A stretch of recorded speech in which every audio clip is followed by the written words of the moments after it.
Hey guys, what is up? It is Jim here. Today I have a new game for you guys, and this is the LEGO Mac-10.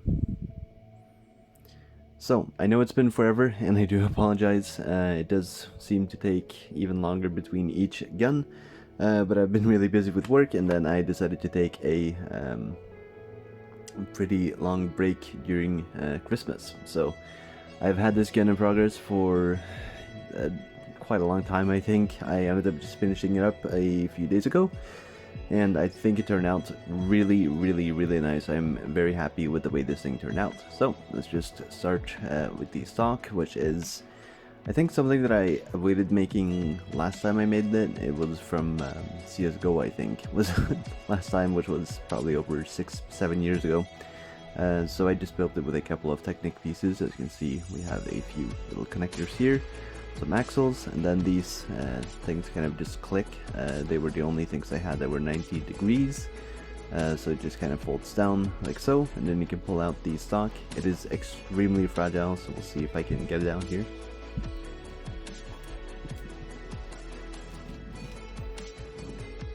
There we go, that's the stock extended. It is a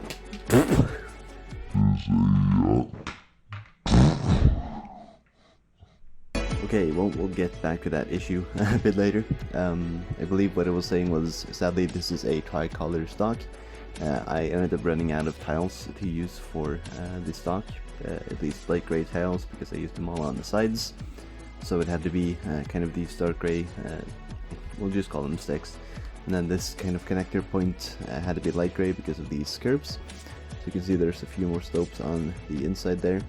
And then, of course, the axle pieces mostly just come in light gray, so this is what I had to go with, but it does work out pretty nicely. Of course, you can't really use the stock, but it is just for the look anyway.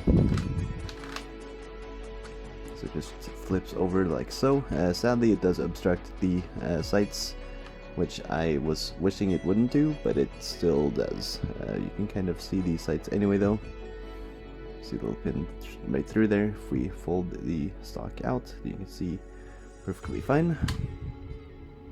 So I did try to get the kind of dimensions looking nice, since the grip is skinnier than the whole receiver, and then the lower receiver is wider than the upper one. So I had some troubles trying to figure out some right dimensions. So the grip is, I believe it's 4 wide at the thickest part here, then it's 3 wide down here. The lower receiver right here is 5 wide, and then it goes up to about 6 wide here, and then 5 wide at the top. As you can see, there's a few brackets, so it's more like 6.5 studs wide at this part. And the reason why I use brackets is to store the stock without having to make it actually like, what, 7-8 studs wide. So it did work out really nicely. It also did so I could put these curved panels on. So it adds that detail, that kind of signature that it's supposed to be split receivers, but I think it worked out pretty nice. We have some various, I believe they're just screws. We also have the selector switch right there as the grip is falling apart. So you can just twist it around, and then you have semi and full automatic. The safety switch is right in front of the trigger right here, which is supposed to be pushable, but I didn't really end up making it so it worked. Trying not to break the grip. The trigger does work. The magazine release also does work. Sadly, I can't show it off so nicely since the grip is going to fall apart. So we can just press it and then the magazine comes out.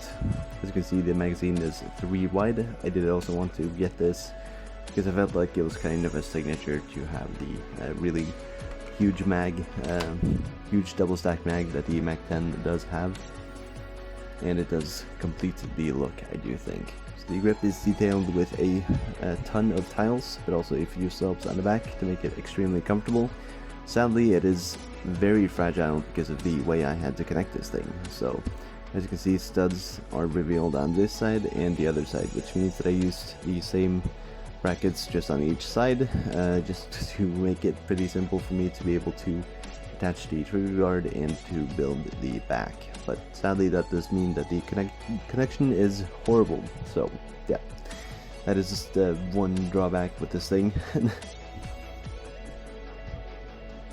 We have the shell ejection port. Of course, we have the bolt handle, charging handle is what it's called. It has the little groove in here that does so you can actually see through it. It's supposed to be round, but I really had no way to make it round or rounder than it already is.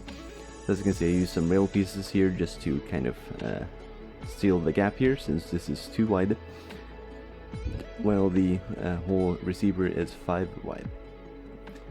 I did not actually have enough tiles to tile out the top because I used them all on the grip, so it did have to be a couple of studs on top here, but these rail pieces also needed to be studded. So yeah, so we can just push the charging handle back and it automatically locks since this is open bolt. As you can see, the way it locks is very simple. At some points the charging handle just dips down into a groove and then it locks. As soon as I push it a bit up, releases and springs right back forwards. So yeah, pretty simple overall. Here we have the front, which has the barrel. As you can see, I used some wheel rim pieces on the front here to give the I don't really know what to call it, the kind of shroud a nice look. And there is the front sight. Pretty simple stuff.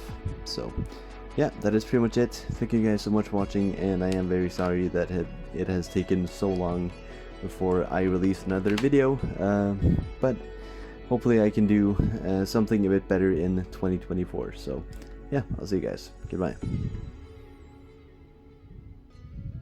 It is a